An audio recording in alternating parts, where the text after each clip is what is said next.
I'm Chisgule Gaming, and we fought in 6 different kingdom versus kingdom battles. We're going to lean on that experience to create a comprehensive guide to help you get value and smash your enemies in kingdom versus kingdom. Whether or not you are in your very first season of KvK or you are a veteran, I hope that you'll either have something that you learn or contribute something in the comments below so that this becomes one of the most comprehensive Season 1 and 2 Kingdom versus Kingdom guides ever created.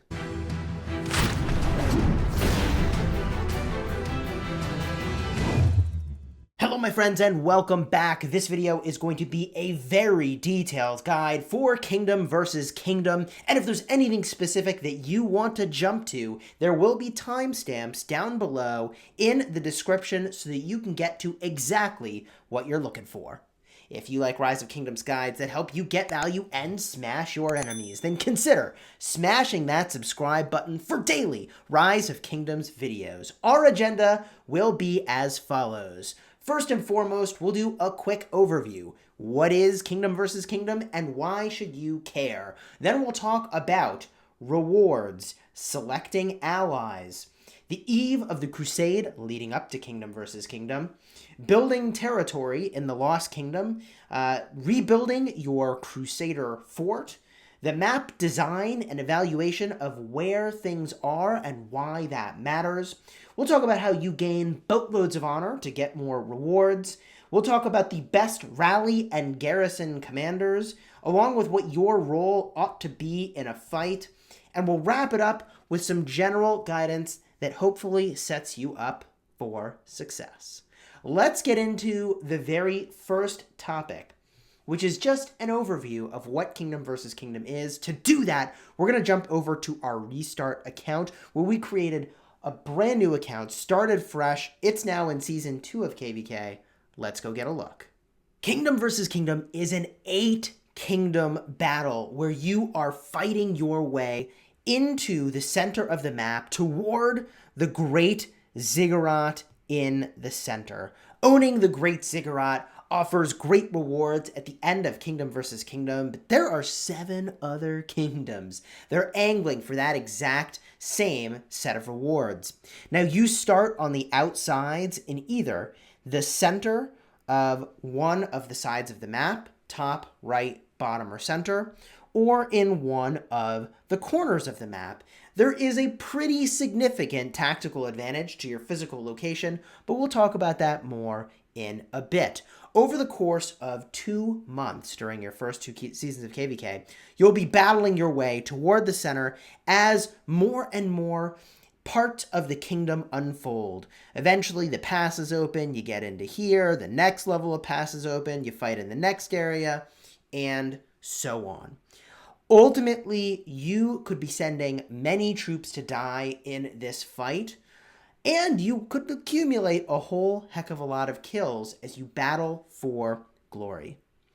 Let's jump into the next portion of the video where we talk about the rewards, what makes it all worth it. When you tap the button in the upper right over here that looks like the ziggurat, it shows you the Lost Kingdom menu. You can see here the different rewards that are available, and there are many. The first thing that we can look at is the honor roll. Over the course of Kingdom versus Kingdom, you can accumulate honor. Doing so can get you rewards. There are rewards at the individual, alliance, and kingdom level. Now, these rewards will change based on the season of Kingdom versus Kingdom that you are in. This phrasing, seasons, just refers to the number of times your kingdom has been in a Kingdom versus Kingdom battle. In the first season of KvK, you're going to battle against the other members of your continent. Those can be viewed very simply by zooming out, tapping the map icon, and it'll show you your continent by default. Now, the next version of KvK that you battle in will be in a grouping of kingdoms that are perceived to be somewhat similar to yours.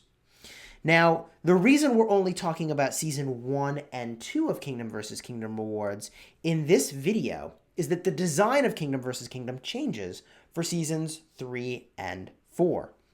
So to that end, the rewards at the individual tier in the Kingdom vs. Kingdom Season 2 and 1 both include a city skin, and that city skin is rewarded to the top 20 by honor. We have a separate section that will talk about honor gain, but the short version of how you gain honor is battling barbarians, destroying barbarian forts, and participating in the ancient ruins and altar of darkness. At the alliance level, there are also tremendous rewards, the chase reward being a name plaque that can show off that your alliance was the top in the entirety of your lost kingdom. Here are the other rewards specific to alliances. The next tier is at the kingdom level. How did your kingdom do? Here are the rewards. This matters a whole heck of a lot less than some of the other rewards because, look, like some gold keys, that's not going to be life-changing. We all want those legendary commander sculptures. Now, for Season 1 of KvK, the individual honor city skin is as follows. It is the Twilight Falls. It gives 5% skill damage, 5% commander experience gain, and you lose infantry to attack to get that. It is a legendary skin and definitely exceptional if you can get your hands on it by being in the top 20. In the second season of KvK, the Persian Dream is the city skin that is the chase. There it is. The advantage of this city skin is that it gives you stats for all of your troops. So that's infantry, cavalry, siege units, and archers.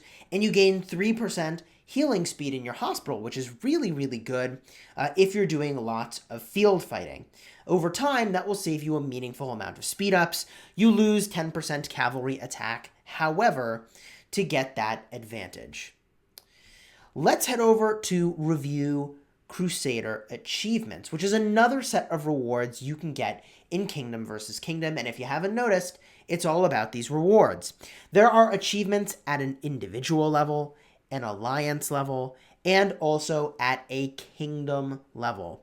At the individual level, you can get rewards for participating in building structures. You can get rewards for accumulating honor, and again, we'll talk about that more in a later section. For killing enemy units, which is generally going to be more expensive than it's worth, but is something you're doing anyways. For battling for the altars and ancient ruins. For defeating barbarians. And we've claimed some of these rewards for honor and building already. At the alliance level, there are rewards as well for accumulating lots of honor at the alliance and individual level. You have to hit both of those benchmarks. For containing and holding holy sites, which are really important. Those holy sites we'll get into later in the video. The chase reward is ultimately legendary commander sculptures of a commander that you can't get any other way for some amount of time after you've had your season of KvK. This is an exclusive reward that will be available to the victors and not anyone else who was in that KvK for months. Eventually, you can get your hands on these commanders through an event called the Card King, but you will have early access to them by virtue of being a KvK victor. You do that either by owning the Great Ziggurat at the end of the fight, or by destroying one of the Crusader fortresses belonging to an enemy camp. Now, theoretically, you can get even more rewards if you destroy up to 5 Crusader fortresses belonging to enemy camps, but that is extremely difficult to do, possibly borderline impossible, unless for some reason your allies are just throwing all the rewards to your kingdom and that one alliance. The commander reward in Season 1 of Kingdom vs. Kingdom is Charlemagne. This commander is very good for rallying cities, but that's about it. If you don't get this reward, it's really not that big a deal. Eventually, you might unlock it in Card King, and I can tell you on my main account that's over 120 million power right now, I don't even care about this commander very much, so you're not missing much if you don't win Season 1 of Kingdom vs. Kingdom. In Season 2 of Kingdom vs. Kingdom, the chase commander is Wu Zetian. Now, this is a slightly different story. She is one of the best garrison commanders in Rise of Kingdoms, and she's really, really good at defending cities or situations when you have lots of different troop types that are attending the garrison.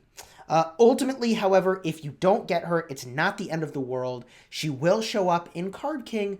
It was, for me, about 6 months after our Kingdom vs. Kingdom Season 2, and we were able to unlock her at that time. At a kingdom level, there are some great rewards as well. You have to have kingdom and individual honor contributions to get those. There are also rewards for structures that you control as a kingdom. So if your kingdom owns a certain amount of those holy sites, then you can get a bunch of additional rewards here as well. Now you can see I've not picked up the majority of these rewards on this account for this season of KvK, in part because this season happened to overlap with the KvK on my main account. I sent over 3 million T5 to die. I was pretty busy over there. There is one last set of rewards that is very important, and that is the Lost Kingdom Chronicles. Now, as I mentioned, this is what controls the flow of that map unlocking as you work your way toward the Great Ziggurat and ultimately invading enemy starting zones. Much like you have in your home kingdom, your monument that shows you the history of the kingdom that you are in and the different stages that take place, you have the same thing available and unfolding in the Lost Kingdom. Now, it's important to understand what these stages are and gives a sense of the flow of the map. There are also some pretty sweet rewards here, so we can talk very briefly about the Chronicles for Season 1 and 2 of KvK. First and foremost, Crusader camps will unlock that you can go and capture. Then your Crusader Fortress will unlock, which you can go, capture, and power up. We'll talk about those power-ups in a bit. The Ancient Birthright is next. You get level 6 Barbarian Forts that start to spawn in. Then the Pass level 4s will open. Now, it's important that you read these in depth when you're actually playing, because I'm saying that they unlock, it's actually, 12 hours after this particular phase concludes that Pass level 4 will unlock. That's how you move into the next zone. After a few more phases, holy sites start to become capturable. Then level 7 Barbarian Forts become available. Then the Ancient Ruins become contestable. After that, the Sanctuaries open up for contention, yet another holy site offering a lot of buffs. Barbarian Fort level 8s become available. Pass 5 opens, allowing you to get into the next zone and do battle yet again. From there, the Circles open for contention, which offer even more buffs for the allies that own them. Then the Altars of Darkness become capturable. These are worth huge amounts of honor. After that, level 9 Barbarian Forts become available. And then level 6 passes open. This is where things start to get really spicy as you make your way into Kingsland. Barbarian Forts open at level 10. And then the Great Ziggurat itself becomes available for contention. After that, the level 4 passes become unsealed. Now, I haven't talked about this yet, but your starting zone is safe right up until this moment. Enemies can't take your pass and invade, but after this phase, they can. Time to leave and head home. At the end of all of this, you make your way home, and as it says, every end is a new beginning. In your next season of KvK, you'll be matched with new opponents, and you will have downtime between seasons. Let's get into the next topic, which is selecting allies. Far and away, this will be, more than anything else you do, what determines your success or failure in Kingdom vs. Kingdom in Seasons 1 and 2, because guess what, my friends? It is awfully hard to conquer all this map all by your lonesome. You're gonna want help for that journey.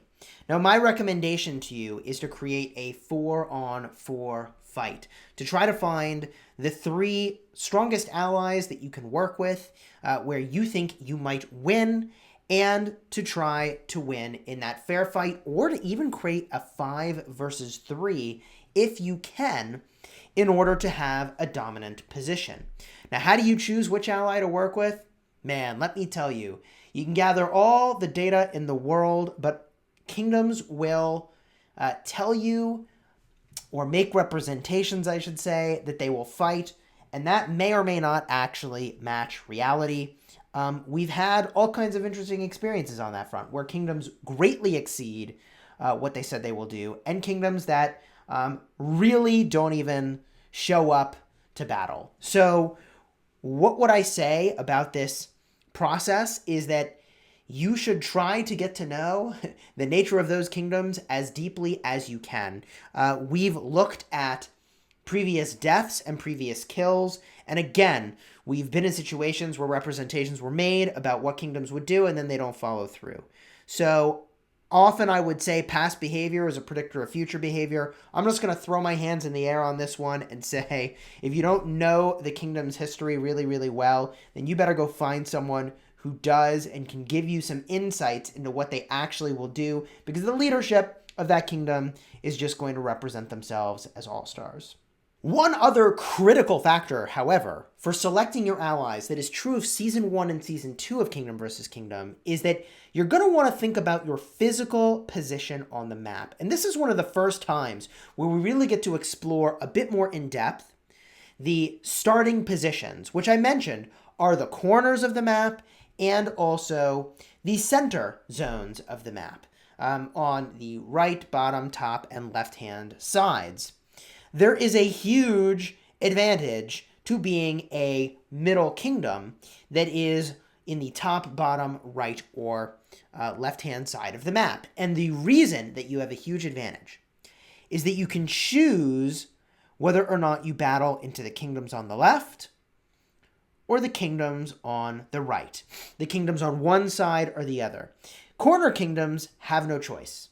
You are battling against these two kingdoms, whichever ones they are, and you either need to win 2-on-1, spoiler alert, true spoiler alert, most kingdoms can't pull that off, or you're going to need one of them to be an ally in order to make your way into this next zone effectively when your level 4 passes open. So the other thing you need to think about is the physical position of kingdoms on the map. My strong recommendation to you for Season 1 of Kingdom vs. Kingdom is to try to create a 5 versus 3 or a 4-on-4 where your allies are really cleanly located. An example of a clean location would be in the bottom left, bottom middle, and bottom right. In my Season 3 of Kingdom vs. Kingdom, we had only 2 other allies. We were the bottom left. We allied with the bottom middle and the bottom right, and we took the other 5 kingdoms on. But I wouldn't try to do that. That's a terrible idea. Don't try to emulate that. But that positioning was really, really good. It let us be together as a group and move as a unit, which made all the difference in the world. If we had been in 3 separate corners, I honestly think we would have lost that Kingdom versus Kingdom. Same set of allies, different position on the map. I think it could have gone very differently, potentially. So that is definitely something you want to think about as you pick your allies. And before we move on to the next topic, I'll just say good luck with it. I guess I do have one more thought, and this leads into our next topic, which is going to be the eve of the Crusade, the events leading up to this map opening up for you. The scores that the other kingdoms get in the eve of the Crusade might be one of your best indicators on how active those kingdoms are and how they might perform. If a kingdom doesn't do well in the eve of the Crusade, don't believe whatever they tell you about why they're not doing well. They are going to be very, very weak relative to the other kingdoms that are participating in Kingdom versus Kingdom. So Eve of the Crusade might actually be your best indicator. Let's talk now about Eve of the Crusade. Eve of the Crusade is going to be in 3 phases leading up to the opening of this zone. The first phase is going to be battling Marauders. It's basically a special type of barbarian that will spawn in your home kingdom, and you'll run around the map killing them. If you zoom out, they'll have a special indicator, like how barbarians have an indicator, but slightly different, that will let you know it's a marauder. You go, you kill the marauders, and you collect maps. You open up these satchels that contain fragments. Those fragments of the map you smash together to make completed maps. You get a chest, and you get a bunch of points for your kingdom. The kingdom, by the way, gets a buff based on how your kingdom performs in Eve of the Crusade. We'll talk about that a little more in a second. Stage 1 of Eve of the Crusade is where most players should spend a boatload of their action points because the rewards are gangbusters. They're so good in Stage 1 of Eve of the Crusade. Stage 2 has rewards for troop training. Stage 3 has rewards for destroying a special type of fort called a Marauder Fort. When you take those out, you get more points for your kingdom and yourself. Now, there are individual and kingdom level rewards for Eve of the Crusade. We've covered that a bunch on our channel. I'll have a card up in the top if you want to go check out one of those videos. At an individual level, you're better off trying to win a Mighty Governor with regard to the types of rewards that you're getting. And at a kingdom level, the first place gets a 3% damage buff for their kingdom for the duration of KvK. The second place kingdom gets 2% damage. Third place kingdom gets 3% damage. And the next sort of chase tier of reward is actually fifth place for 3% training speed. I think it's 3% training speed. Maybe it's 5% training speed. It's training speed, and everybody wants the training speed. Let's just say it like that, because you're going to use a lot of troops. Now, after the Eve of the Crusade concludes, you can teleport into the Lost Kingdom. There is a lot going on in the Lost Kingdom, and one thing you'll notice immediately is that you can only teleport onto your Alliance territory. That's right, there's no targeted teleports to go to specific places in the starting zone in Kingdom versus Kingdom. You have to teleport onto territory only, which means you're going to have to start to build forts and flags immediately. Now, flags in the Lost Kingdom actually require a special resource called a crystal. You get those by creating a fort or flag that is on top of that territory, much like how you can do that with special gold resource points, food resource points, wood, and stone. Now, the reason I'm showing you the Chronicles is that shortly after you are building up in that first zone, the Crusader Fort will become available for rebuilding. Now, there are 3 phases to rebuilding your Crusader Fort, and we should talk about those. I go much more in depth on each of those phases in separate videos. Check out the KvK playlist that I have. Card will be up on the top. If you haven't already seen that, you can go check that out at the end of this video. What I'll mention is that in those 3 phases, there are a couple things that you do. First, you make donations of resources or gems to rebuild the Crusader Fort, and you get some rewards for that. I don't necessarily think it's amazing value to use gems for that.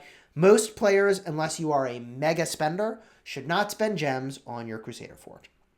In the next phase, you're going to battle barbarians. The rewards are pretty solid for that. However, the barbarians in your starting zone are going to offer you much less honor than the barbarians you'll fight later on. So if you're in it for those immediate rewards, then those barbarians are good to hit for the extra rewards for rebuilding your Crusader Fort. In the third phase of rebuilding your Crusader Fort, you are going to be able to turn in extra commander sculptures you have sitting in your inventory.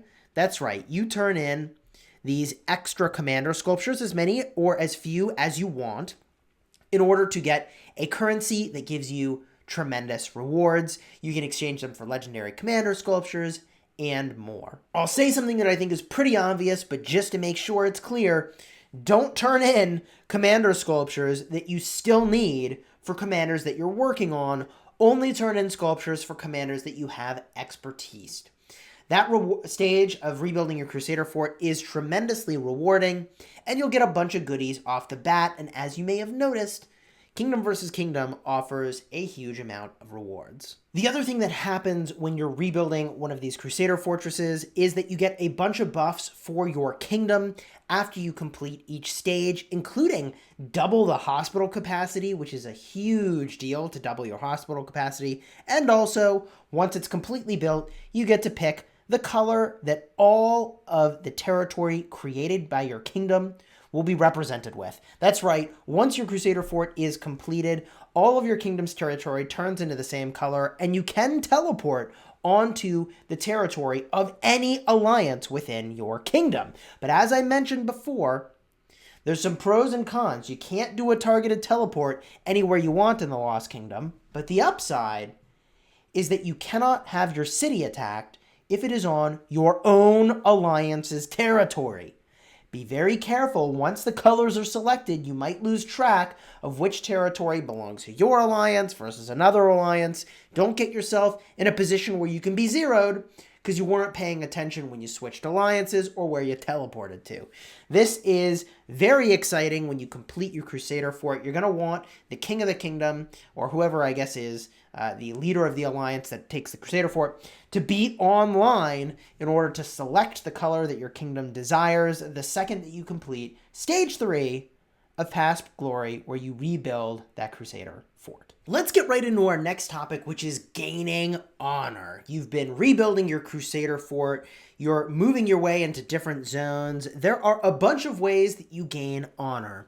One such way is to defeat barbarians. As you can see here, the higher the level of the barbarian, the more honor that you get. However, the highest level barbarians only spawn close to the center of the map. What that means is that if you are going to spend a lot of action points and you're confident your kingdom can get into one of those later zones, you're going to want to save your action points to battle those higher level barbarians, because not only do they give you more rewards, but they also give you more honor, which is very important for you. You also get honor from farming resource nodes. Honestly, that is the tiniest fraction of the total amount of honor that you will get in the Lost Kingdom. And last but not least is destroying barbarian forts to get honor as well. The level 9 and level 10 barbarian forts are very good value in general. And if you can focus on the level 36 through 40 barbarians, that is most certainly a phenomenal way to spend your action points. I'll mention that it is my preference to farm those barbarians over the barbarian forts because you can get an upwards of 50 gems by killing barbarians. Just by killing barbarians that are between level 36 and level 40. I think you average like 10 gems a barb, which, like, gosh, when you think about it, that really adds up very nicely. Now, there are some tactics that you can use to try to get even more honor for every action point you spend. One such technique is to try to have a commander that does area of effect damage so that you aggro multiple barbarians to hit you for only the cost of hitting one. So you spend action points for one, you're battling it, your area of effect damage hits other barbarians nearby, they start attacking you, and that doesn't cost you any action points at all. I'll put a card up in the top if you're interested in a video that showcases that. Again, you can watch that at the end. Those will all be available to you. The other major way that you get honor in Kingdom versus Kingdom is by contesting the Altars of Darkness and the Ancient Ruins. Here is what those look like, and you can see some people doing this right now. It looks like this actually just finished up and has closed, and the people are sort of hanging out here. But when the Ancient Ruins and the Altar of Darkness become available for contention, you drop at least one march into this area, and assuming that it is surviving in this area and your alliance is the only one in the zone that you see in the dotted gray line right over here, this will flip over to be owned by your alliance, and it'll start accumulating honor for you and your alliance. You get a huge amount of honor doing this. It's definitely worthwhile in Season 1 and Season 2. They open up pretty frequently for contention, so you might even want to set alarms for that. And I'll tell you, if you send a full march and then don't watch it, you could wake up or come back to a pretty unpleasant hospital bill because that march was destroyed by an enemy kingdom. The Altar of Darkness is deeper into the zone. So there's a bunch of ancient ruins in some of the earlier zones. The Altars of Darkness, however, are further in, closer to the Great Ziggurat, and those offer even more points, but open far less frequently for contention. This is a 2-hour battle for the Altars of Darkness and a 1-hour battle for the Ancient Ruins. Altars of Darkness offer, gosh, if I remember off the top of my head, something like a couple thousand honor. Is it maybe 5,000, 6,000 honor? Something like that. And the Ancient Ruins, you get about 900 honor if you've been in it the whole time. You could math that out just by looking at what's on here. And you could even drop that in a comment if you're interested in sharing that with the group. At the end of the day, the people who are going to be at the top of this individual honor list are doing a ton of barbarian killing and spend every moment they possibly can at the Altar of Darkness and the Ancient Ruins. If your alliance is not going to be able to hold those structures, then I don't know how achievable it will be to be in the top 20 for individual honor in order to get one of these phenomenal city skins. Now, only 20 people get those skins, and I haven't gotten one of them on my restart account. Most people don't, and that's a-okay. It's a-okay. You don't have to have one of those legendary skins in order to feel like you got a great reward from this event. You are, after all, competing with all 8 kingdoms for those rewards. So it is very, very, very fierce competition. If you can believe it, we've made it this far talking about kingdom versus kingdom without getting into any of the actual fighting. So let's talk about the combat, because you're going to have to participate in war, whether it's in the open field or it is sending your troops to die in rallies or sending your troops to die in flags. That is going to be critically important to the success of your kingdom. In this section, we're going to talk about a couple things. First, we're going to share the very best rally and garrison combos, and a little bit of who should be doing the rallying and the garrison defense. Then we're going to talk about what commanders you might want to bring to the battlefield if you want to make a nice contribution. And we'll also give some general guidance for warring in Kingdom versus Kingdom. Now, in your first season of KvK, the best rallying combos are going to be Frederick I as a primary, with Esong as the secondary, and also Esong primary or El Cid primary with those two as a pair. Those combos work exceptionally well, and there's a reason for that. That is in part because they are very, very effective on the battlefield, but in part because the best defense for flags in Season 1 of Kingdom vs. Kingdom is going to be Charles Martel combined with YSG, that's Esong. A more common pair you might see, because it's hard to have so many legendaries expertise, is going to be Sun Tzu with Esong. Those pairs will do incredibly well in the defense, and the pairs I mentioned will do incredibly well for rallies. Realistically, you'll also see for rallying structures some combination of Julius Caesar and Hannibal Barca, because that's what people have. You might even see some Hannibal Barca with YSG, that's Esong, or Hannibal Barca with, heck, I even did Minamoto in my first season of Kingdom vs. Kingdom. You might see some all-cavalry rallies with Minamoto and Cao Cao. You're going to see some interesting stuff because very few players have a huge variety of these commanders' expertise, and that's a-okay. That's a-okay. My recommendation to you is that if you are leading rallies or you are captaining the garrison, that you be one of the players in your alliance and in your kingdom that has some of the very best gear and some of the very highest technology. If you haven't seen some of my original Kingdom Wars, before Kingdom vs. Kingdom even existed, this was ages ago, I have a video where I was defending a flag and I had a ton of troops die in this defense because I thought, because I had a nearly expertise commander, that was going to be better than having max tech. Let me spoil that for you and say it's all about the max tech. I'll try to remember to put a card up in the top here if I haven't used them all up by this point. If you want to go check that out at the end of the video, you can go and look at that really old original Kingdom fighting where I get pretty wrecked defending a flag.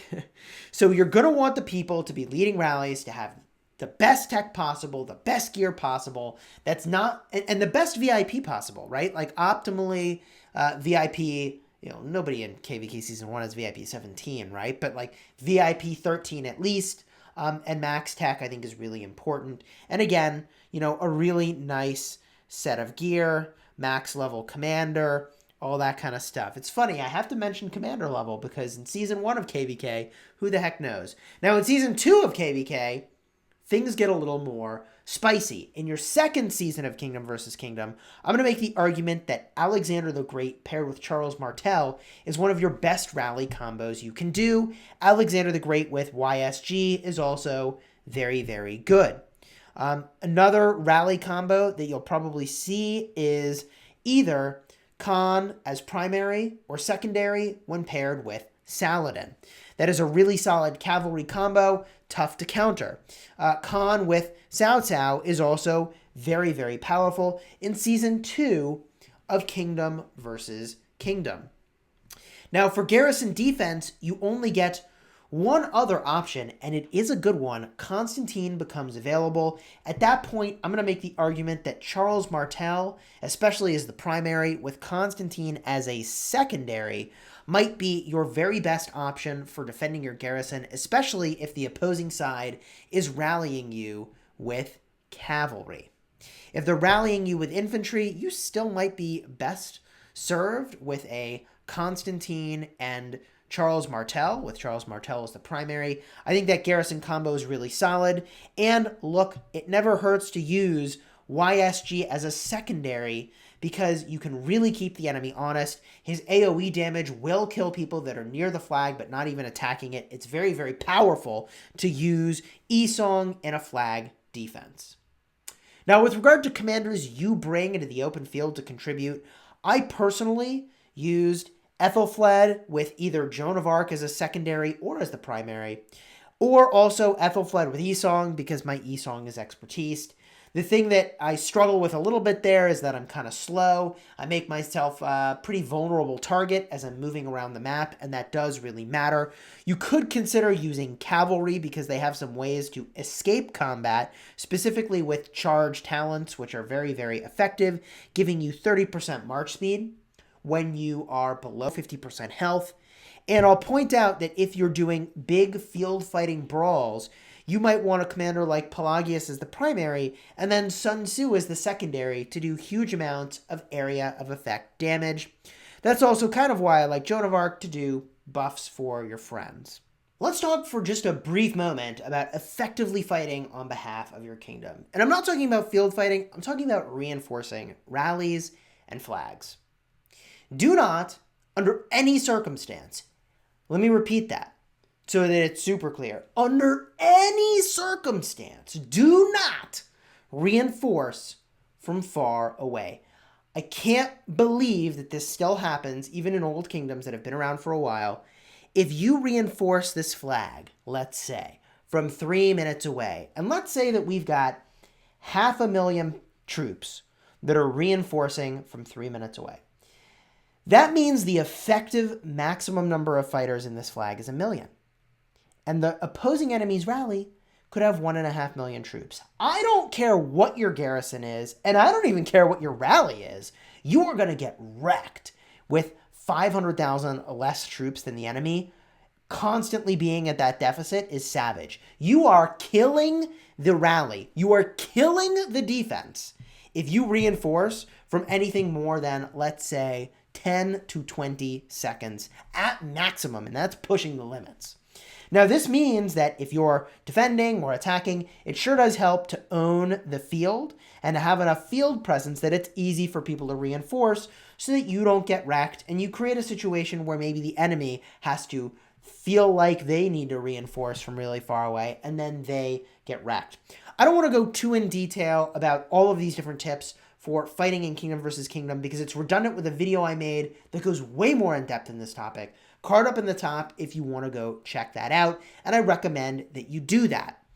What I'll say is that at the end of the day, when you're battling against these other kingdoms, you're going to have times where one kingdom is really strong and the other is not as active. And then that kingdom becomes more active, takes a bunch of territory back while your kingdom is sleeping. This is a normal ebb and flow of battle, gaining and losing territory. If you are anywhere in a combat zone, even if you think, oh, there's no way they'll take out those 10 flags to get to me. No. You use a peace shield. Even though you can't be rallied on territory, you just don't know. You really just don't know how much territory is going to change hands. You could find yourself in a real spot of trouble. The other thing I'll say is that ultimately this fighting is going to take place until one side gives up. So it does not matter if one side puts a fort very strategically at a pass like we did in our first season of KvK when we didn't know what we were doing, because ultimately your side is going to probably have lost the will to fight by the time that next pass opens, or you'll have defeated your enemy. Either way, you didn't need to go build a fort in the middle of nowhere, not connected to anything, because it was, eventually going to be strategic to have a pass, if that makes any sense. Or eventually it will be strategic to have a fort next to a holy site. Not going to matter. One side is going to beat the snot out of the other side, and after that has happened, then you move in and you take the holy sites and do all the other stuff that you want to go do in that zone. Okay, so as you're fighting and as you're moving into that zone, just keep in mind that you're going to have to keep fighting until you have soundly defeated the opposing side, and you should try to use momentum where your side seems to be more active and seems to be gaining ground to your advantage as much as you possibly can. Hopefully you enjoyed this very comprehensive guide on Kingdom versus Kingdom. It is a very, very fun experience. I honestly do enjoy battling in KvK, and I hope that you enjoy it as well, using these tips as a guide on your journey. If there's anything else that we missed, please do drop that down in the comments, and check out the playlists that we have, and we do have multiple on Kingdom versus Kingdom if there's any of these topics that you want to go more in depth on. Drop a like on the video if you learned something, and consider subscribing for more daily Rise of Kingdoms videos that help you get value and smash your enemies. Until next time, you have fun smashing the kingdom.